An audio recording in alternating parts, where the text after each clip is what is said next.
চিতলমাৰী অঞ্চলখনত নতুনকৈ স্থাপিত আব্দুল ছালাম ইণ্টাৰনেশ্যনেল স্কুলখন আজি আনুষ্ঠানিকভাৱে উদ্বোধন কৰা হয়।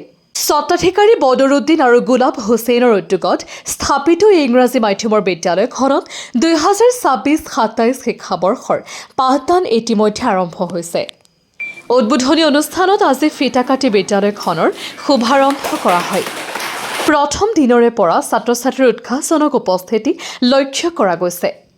নতুন পৰিৱেশ আৰু আধুনিক শিক্ষা ব্যৱস্থাৰ মাজেৰে শিক্ষাৰ্থীসকলক মানসম্পন্ন শিক্ষা প্ৰদানৰ লক্ষ্যৰে বিদ্যালয়খন আগবাঢ়িছে বুলি আয়োজকসকলে জানিবলৈ দিয়ে। আগন্তুক দিনসমূহত শিক্ষাৰ মান উন্নত কৰাৰ লগতে ছাত্ৰ ছাত্ৰীৰ সামগ্ৰিক বিকাশৰ ক্ষেত্ৰতো বিশেষ গুৰুত্ব আৰোপ কৰা হ'ব।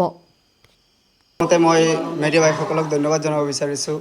দ্বিতীয়তে আপোনালোকে দেখা পাইছে আজি যথেষ্ট আমাৰ যিসকল ছাত্ৰ ছাত্ৰী এডমিশ্যন লৈছে সেই সকলো ছাত্ৰ ছাত্ৰী ইতিমধ্যে ক্লাছত আহি উপস্থিত হৈছে। আমি ছাত্ৰসকলক কৈছোঁ যে আমাৰ এই স্কুলখনত খুব ধুনীয়াকৈ ছাত্ৰ ছাত্ৰীসকলক পঢ়া শুনা দিয়া হ'ব, পঢ়া শুনা কৰোৱা হ'ব। গতিকে আমি অভিভাৱকসকলক অনুৰোধ জনাম এইটোৱে যে আপোনালোকৰ সন্তানক, আপোনালোকৰ ল'ৰা ছোৱালীক আমাৰ এই স্কুলখনক সদায় দিব, আমাৰ লগত আপোনালোকে যোগাযোগ ৰাখিব।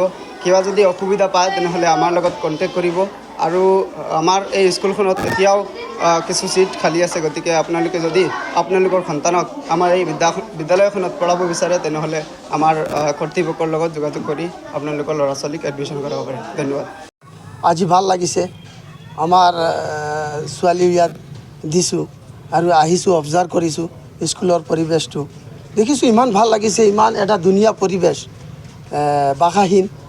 আৰু আমাৰ ইয়াত যিজন স্বত্বাধিকাৰী আছে তেখেতসকলক আৰু শিক্ষকসকলক মই মোৰ অন্তৰৰ পৰা ধন্যবাদ জ্ঞাপন কৰিছোঁ, যাতে অনাগত দিনত যাতে আমাৰ এই পিছপৰা অঞ্চল চামৰালী GP অন্তৰ্গত চামৰালী বজাৰ গাঁও যি স্কুল হৈছে আব্দুল ছালাম ইণ্টাৰনেশ্যনেল স্কুল, সঁচাকৈ আমি আশীৰ্বাদ কৰিছোঁ অন্তৰৰ পৰা, আৰু যাতে এই স্কুলখন বহুত দূৰলৈ যাওক।